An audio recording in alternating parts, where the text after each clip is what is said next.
बजार सम्भाव्यता अध्ययन कार्यशाला भन्यौँ र विमर्श पनि भन्यौँ।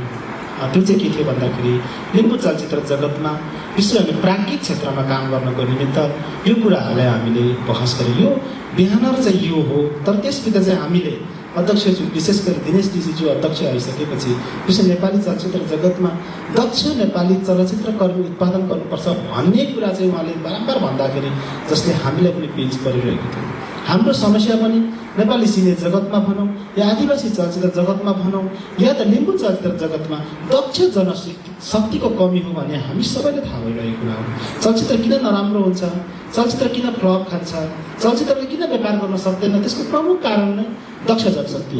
हामीसँग जनशक्तिको अभाव भएको हुनाले हाम्रो सिलेबस चाहिँ हामीले फेरि दक्ष जनशक्ति निर्माण गर्ने गरी लिम्बू चलचित्रको कथा संरचना, लिम्बू चलचित्रको भाषा संरचना, लिम्बू चलचित्रको क्यामेरा भाषा, लिम्बू चलचित्रको सैद्धान्तिक बहसहरूमाथि हामीले आदरणीय वरिष्ठ चलचित्रकर्मी यो संस्थाको प्रमुख सल्लाहकार नवीन सुब्बा, मानव शास्त्री तथा मुन्दुमविद आदरणीय डिबी आलमुङज्यूको साथमा हामीले 5 दिन 7 दिनसम्म हामीले प्रशिक्षण लियौँ। उहाँहरूलाई पनि हाम्रो संस्थाको तर्फबाट धेरै धेरै धन्यवाद गर्न चाहन्छु।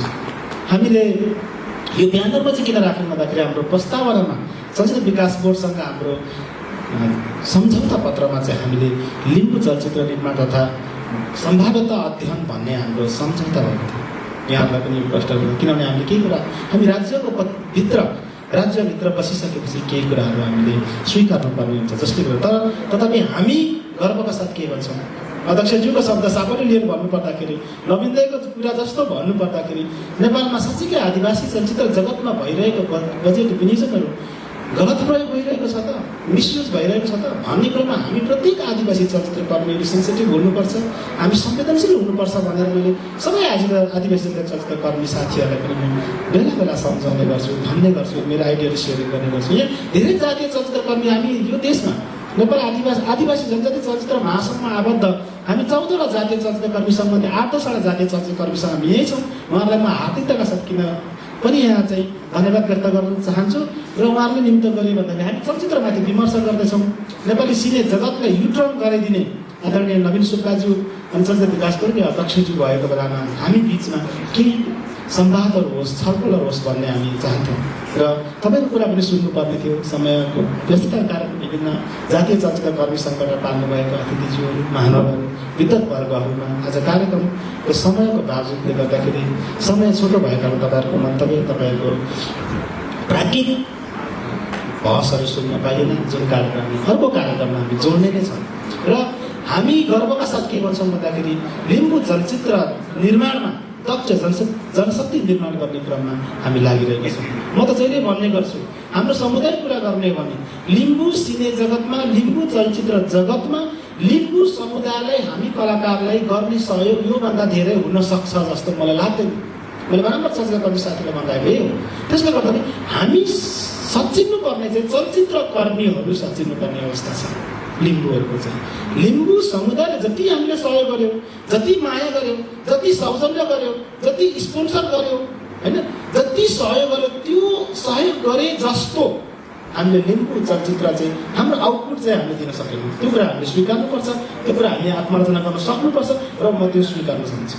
यो रियाक्टिभ हुन्छ चोकसाइको तर्फबाट हामी त्यसले सुधारेर, हामी त्यसले अझै प्रगतिशील बनाएर हामी त भन्ने गर्छौँ हाम्रो फिल्म हामीले त नेपाली बजारको कुरा मात्रै गरेको छैन, विश्व बजारमा भ्रमण गर्ने भनेको छ।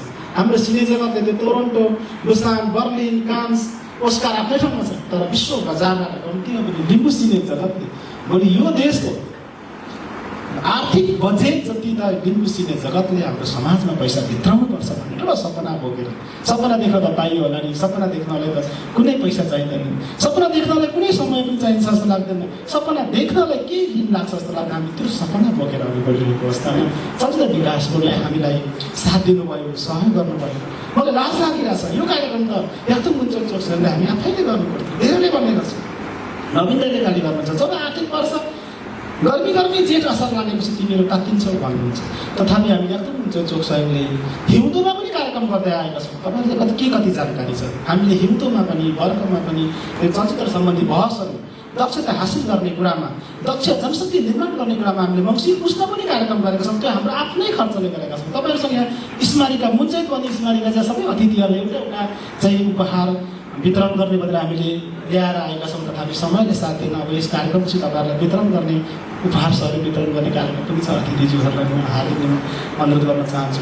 यो मुन्चैत भन्ने स्मारिकाहरू, हाम्रो सङ्गठन संरचनाहरू हामीले गर्ने गतिविधिहरू सबै आफ्नो मुन्चैत चोक स्वयंको आन्तरिक कार्यक्रमहरूमा गरिरहेको छ। तथापि चलचित्र विकास बोर्डले ऐतिहासिक रूपमा हामीले सहयोग गरिरहेकोमा चलचित्र विकास बोर्डले चाहिँ हामी के पनि विश्वास दिलाउन चाहन्छौँ भने चलचित्र विकास बोर्डले गरेको सहयोग यतिको कार्यक्रम चाहिँ हुनुपर्छ भन्ने गर्व गर्ने कार्यक्रमको लागि हामी हिम्मत गर्छौँ। सक्छौँ सक्दैनौँ त्यो आफ्नो हिम्मत त गर्छौँ। हामी हिम्मत गर्नलाई पनि हामीलाई केही चाहिन्छ जस्तो लाग्दैन। तपाईँले देख्नुभयो, सम्झना राहजी आउनुभयो, हेर्नुभयो, त्यो मैले त धेरै पटक हाम्रो अध्यक्षज्यूले लगायत अगाडिको हाम्रो कर्मचारीहरूले, हाम्रो प्रमुखहरूले पनि आदिवासीहरूको छुट्याइएको बजेट चाहिँ उनीहरूको संस्था रिन्यू गर्नलाई, उनीहरूको जातीय संस्था ठुलो मान्छे ल्याएर आफ्नो आफन्तलाई सम्मान गर्नलाई, त्यो जुन चाहिँ जातीय चलचित्र कमिसनको अध्यक्ष हुन्छ त्यसको पार्टीको मान्छेलाई सम्मान गर्नलाई प्रयोग गर्छन् भनिरहेको त सर्वाधिक सुनिएकै हो।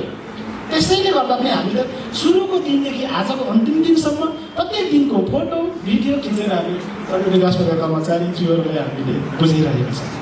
हेर्नुहोस् र हाम्रो सहभागीहरूलाई सोध्नुभयो हुन्छ चलचित्रको बुझाइ, चलचित्र निर्माणको सन्दर्भ म धेरै बोलिहालेँ होला, म फेरि बिर्सिहाल्छु। मलाई चाहिँ आसन र भाषण भने चाहिँ अलिक लोभ लाग्ने खालको क्षेत्रबाटै आएको हुनाले र यो कार्यक्रममा सबैजना बसिदिनु भयो, आइदिनु भयो। अतिथिज्यूहरू धेरै धेरै धन्यवाद। सहभागी साथीहरू, आदरणीय मानवहरूलाई पनि शुभकामना। प्रमुख अतिथिज्यू, विशेष अतिथिज्यू, सम्पूर्ण अतिथिज्यूहरूलाई हार्दिक धन्यवाद व्यक्त गर्दै हाम्रो यो चिया र